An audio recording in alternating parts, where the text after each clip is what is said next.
ದಕ್ಷಿಣ ಕನ್ನಡ ಜಿಲ್ಲಾಡಳಿತ, ಜಿಲ್ಲಾ ಪಂಚಾಯತ್ ಮತ್ತು ತೋಟಗಾರಿಕೆಯ ಸಹಯೋಗದಲ್ಲಿ ಮಂಗಳೂರು ನಗರದ ಕದ್ರಿ ಪಾರ್ಕ್ನಲ್ಲಿ 3 ದಿನಗಳ ಕಾಲ ಮಾವು ಮೇಳ ನಡೆಯುತ್ತಿದ್ದು, ವಿವಿಧ ತಳಿಗಳಾದ ಆಲ್ಫೋನ್ಸ್, ಬಾದಾಮ್, ಮಲ್ಲಿಕಾ, ರಸ್ಪುರಿ, ಮಾಲ್ಗೋಬಾ ಸೇರಿದಂತೆ ದೇಶೀಯ ಮತ್ತು ವಿದೇಶಿ ತಳಿಯ ಮಾವು ಮಾರಾಟವಾಗುತ್ತಿದೆ.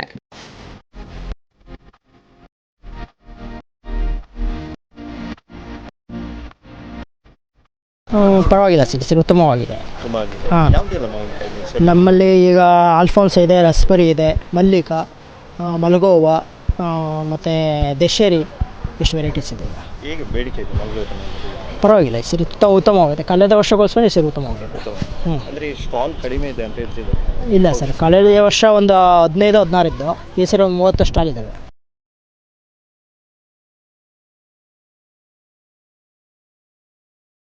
ತುಂಬ ಚೆನ್ನಾಗಿದೆ, ವೆರೈಟೀಸ್ ಇದೆ. ಯಾಕೆಂದರೆ ನಾವು ಈಗ ಈ ಸೀಸನಲ್ಲಿ ಬಂದ ಮಾವಿನ ಹಣ್ಣು ಅಂಗಡಿಯಲ್ಲಿ ತಿಂದದ್ದು ಎಲ್ಲ ಪುಳಿ ಭಯಂಕರ. ಅಂದರೆ ಅದಕ್ಕೆ ಕೆಮಿಕಲ್ ಎಲ್ಲ ಹಾಕಿ ಹಣ್ಣಾಗೋ ಮೊದಲೇ, ರೈಪಾಗೋ ಮೊದಲೇ ಅದನ್ನು ಕಲರ್ ಮಾಡಿಸಿ ಮಾರ್ತಾರೆ. ತಿನ್ನೋಕ್ಕಾಗಲ್ಲ, ನೆಕ್ಸ್ಟ್ ಡೇ ಹೊಟ್ಟೆಯಲ್ಲಿ ಹಾಳಾಗ್ತದೆ. ಬಟ್ ಇದರ ಬಗ್ಗೆ ನಮಗೆ ತುಂಬ ಗ್ಯಾರಂಟಿ ಇದೆ, ಯಾಕೆಂದರೆ ಇದು ರೈತರು ನೇರವಾಗಿ ತಂದು ಇಲ್ಲಿ ಸೇಲ್ ಮಾಡ್ತಾರೆ.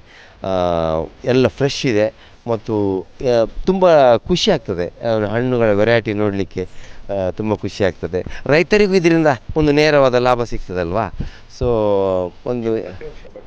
ಇಲ್ಲ, ನಾನು ಫಸ್ಟ್ ಟೈಮ್ ಬರ್ತಾ ಇರೋದು. ಹೌದು, ಮೊನ್ನೆಯಿಂದ ಪ್ಲ್ಯಾನ್ ಮಾಡ್ತಾಯಿದ್ದೀರಿ ಮಾವಿನ ಹಣ್ಣು ತೊಗೋಬೇಕು, ತಿನ್ನಬೇಕು ಅಂತೇಳಿ. ನನಗೆ ಮಾವಿನ ಹಣ್ಣು, ಹಲಸಿನ ಹಣ್ಣು ತುಂಬ ಇಷ್ಟ. ಇವತ್ತು ಬೆಳಿಗ್ಗೆ ಎಲ್ಲ ಹಲಸಿನ ಹಣ್ಣು ಆಯಿತು, ಇವತ್ತು ಇನ್ನು ಮಾವಿನ ಹಣ್ಣು.